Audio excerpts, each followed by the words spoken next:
What up, YouTube? I'm Paul. This is Ta&Co. Back at you with another video. So, I actually got to see Aladdin tonight, right? This is gonna be a spoiler-free, or as much spoiler-less as I could possibly make it for you guys. But so on and so on, I thought the movie was actually a really great movie. All right. I always, you guys know, I like to give my rating early on in the movie and then try to explain why, kind of let you know what the heck I feel about it, and then we'll kind of go on from there. So with that being said, I thought the movie was about, I'd say like a 3.5, right? And then I'm one of those people, I'm a Disney fanatic. And when I say I'm a Disney fanatic, I'm the guy who, I grew up on Disney. I love just about everything about Disney. I actually love the Disney animated movies more so than I love stuff like the comic books, like the Marvel movies, things like that. I love the Disney animated movies, so I'm all in for every movie. I don't care what it is. I'm going to watch it eventually. So, went tonight, right? Pretty good movie. Why you feel like the score is so low? Let's jump into it, right? So, the movie it's not quite in all the way some of the other live action movies are. My favorite live action movie so far has been Beauty and the Beast, just because I feel like Beauty and the Beast kind of stayed true to the story, where you're actually just, they're doing is taking the animation and they're bringing it to life to you, and you get to see it as, you know, as just real people acting as if they were in the actual animation, right? So this one though, they've done some changing around to the story, and it was kind of awkward in a sense because they've taken some parts of the story out and then to try to add different parts of the story, right? So as you guys remember in the 1992 Aladdin movie, at the end, Aladdin frees the genie, and then you kind of see the genie kind of bounce all over the place, but it never kind of really gives you a story of what happened to the genie and what he actually ended up doing. Now, they did have like an Aladdin 2, Aladdin 3, all that sort of stuff, but they never actually kind of give you what the genie decided to do after he kind of, you know, went on his trip around the world, sort of say, right?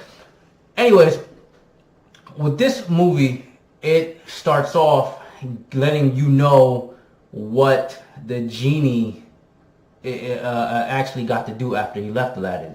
And actually, this is more so of a story where it's in a perspective where the genie is actually telling you the story. So it kind of lets you know what happened to the genie from the beginning of the story, and then, you know, it kind of goes all into that. Now the movie starts off, you know, they all show you the stuff on the street where Aladdin's kind of stealing from the people. He's hopping around, doing all his little tricks and everything to the city. But then the movie, I don't know, maybe it was just me, but if you guys see it, please let me know if you guys felt the same way.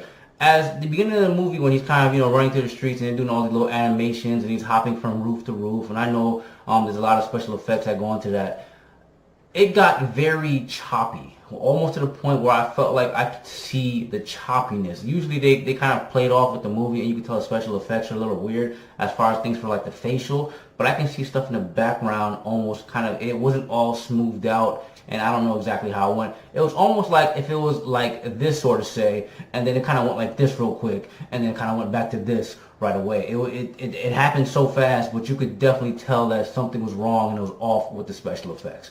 Right? So then the movie progresses, and it, you know, it's trying to stick to the story as much as possible, but they keep tweaking the story here and there. Two issues I had with the movie a lot was I didn't like Jafar. I think the guy played a great role as Jafar, but me, I'm one of those guys, when it comes to appearance, I put a lot into appearance. So when you see Jafar in the Aladdin animated movie, he looks very sinister. He just has that look to him. He just looks very creepy. This guy didn't give me that same aura that Jafar gave me. He didn't make me kind of feel all creeped out or whatever like Jafar did when I was a kid.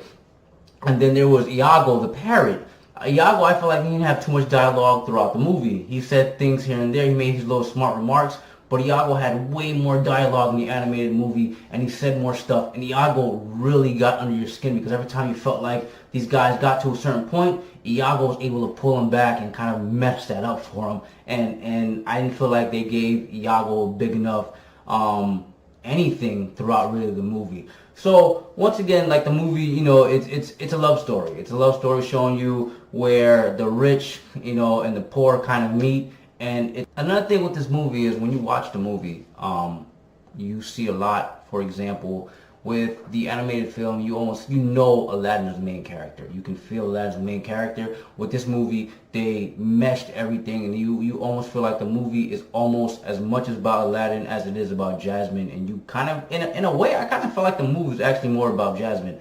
Not that it's a bad thing or anything like that, but it's almost like a different point of view, and there you feel way more, you get more perspective of what Jasmine is going throughout the movie, and it's almost so you can kind of get the point of view like Jasmine is being held in, and Jasmine feels like she's a meal ticket, and she's kind of being given away, things like that, whereas it's more so not on Aladdin's part, where Aladdin's like kind of a poor guy in the street and sort of say. The part of the movie, and the biggest thing in the movie that really scared me, that I was extremely scared for, was Will Smith as the Genie, right? And because I'm also very Robin Williams biased, I thought that the movie, his role was actually gonna kind of diminish, and it wasn't gonna be as good as Robin Williams. And in a sense, I almost just kind of kept on trying to compare him to Robin Williams, but Will Smith actually saved the whole movie. This movie without Will Smith, and I don't know if somebody could have taken on that role and probably did a better job. Will Smith, if they didn't have him in that movie or somebody like Will Smith, the movie would have been like 2 stars, really. The movie would have been, Will Smith carried the movie. They did all the special effects with Will correctly. They did all the funny stuff with Will correctly. Everything felt so right, especially with this movie too. I guess because the movie they did probably more humor than like a serious sort of thing. So it felt very awkward at times, and it was kind of quirky. Whereas when you watch something like Snow White, for example, which is way more serious, you can see more of the actors acting. You get more feel for the actors, and it just seems more genuine, and it seems more real. Whereas this movie is a little bit more jokey, haha, than a Snow White, a Beauty and the Beast. I'm sorry about that. But Will really does save this movie. He goes above and beyond for this movie. To me, he is the movie, and he just everything. And I was so surprised by it. He reeled everybody in, and I want to applaud him for that, because that's the part of the movie that I think scared a lot of people.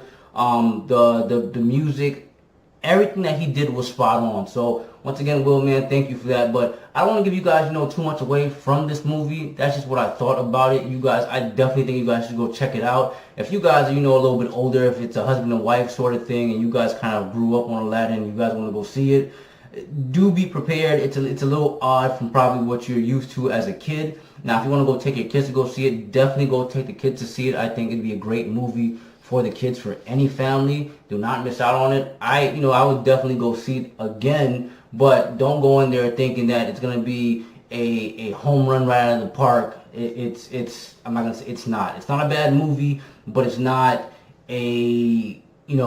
it's not a Beauty and the Beast, So I do hope, with that, seeing that, and with that being said, I do hope that they do a little bit better job, especially with Lion King and things coming out like that. Anyways, guys, that's what I had for you guys, and, I'm sorry if I disappointed some people, but, let me know what you guys think. Like, subscribe, share, and I'll be back with another video. Thank you, YouTube.